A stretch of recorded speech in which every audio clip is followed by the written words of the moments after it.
എന്തൊക്കെ ഭ്രാന്താ നീ ഈ പറയുന്നത്? വരുൺ പരമേശ്വരനെ കൊല്ലാൻ ശ്രമിക്കേ?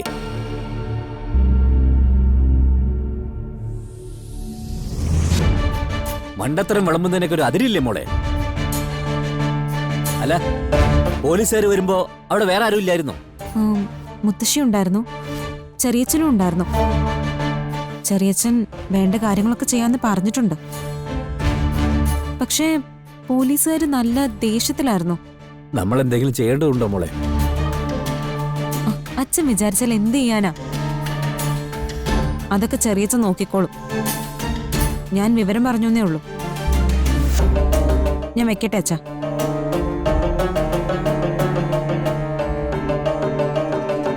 എന്താ പറഞ്ഞേ? പരമേശ്വരനെ ഇന്നലെ രാത്രി ആരോ കൊല്ലാൻ ശ്രമിച്ചു. അത് വരുണാണെന്നാ പോലീസുകാർ പറയുന്നു. വരുണിനെ പോലീസുകാർ അറസ്റ്റ് ചെയ്ത് കൊണ്ടുവരിക.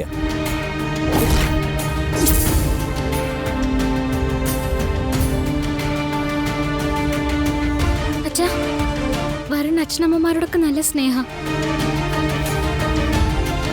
വരുൺ അങ്ങനൊന്നും ചെയ്യില്ല.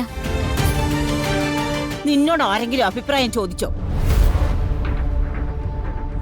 ഓ, ഇനിയിപ്പോ ഇവള് വേണമെങ്കിൽ പോലീസ് സ്റ്റേഷനിലേക്ക് ഇറങ്ങും. അവിടെ ചെന്ന് എന്തെങ്കിലും ഒപ്പിക്കണമല്ലോ. മുത്തശ്ശി, ഞാൻ ഒന്നിനും പോവാൻ ഉദ്ദേശിച്ചിട്ടില്ല. ഒരാളെ നമുക്ക് അറിയാമെങ്കിൽ പറയുന്നതിൽ കുഴപ്പമൊന്നുമില്ലല്ലോ. അനിയത്തിയുടെ ഭർത്താവാണെങ്കിലും നിനക്കാണല്ലോ കൃത്യമായിട്ട് അറിയാവുന്നത്. ദേവാ, ഇവളുടെ വാക്ക് കേട്ട് ഒന്നും ചെയ്യാൻ നിൽക്കണ്ട. എന്തെങ്കിലും അറിയണമെങ്കിൽ കണിമംഗലത്തോട്ട് ചെല്ല്. എന്തെങ്കിലും ചെയ്യണമെങ്കിൽ അവിടെയുള്ള ആളുകളോട് ചോദിച്ചിട്ട് ചെയ്താൽ മതി.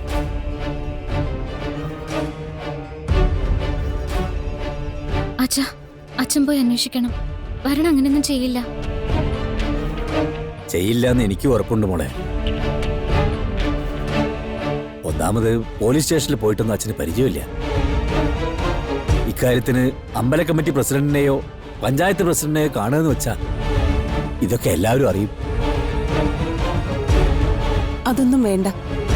നിങ്ങൾ ചന്ദ്രശേഖരനെ വിളിച്ച് വിവരം ചോദിക്കും. അവരെ കൂട്ടിയാ കൂടുന്നതൊന്നും നമ്മളെ കൊണ്ട് നടക്കില്ലല്ലോ. അങ്ങനെ ചെയ്യാം.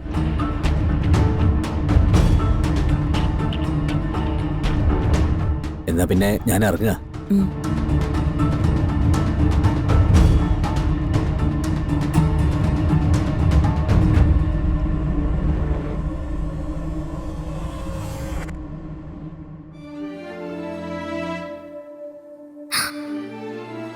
കൃഷ്ണ, വരുണൊരബദ്ധം വരുത്തരുത്.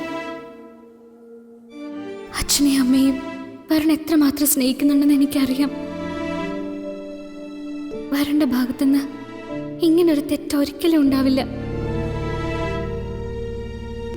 കാക്കണേ ഭഗവാനെ.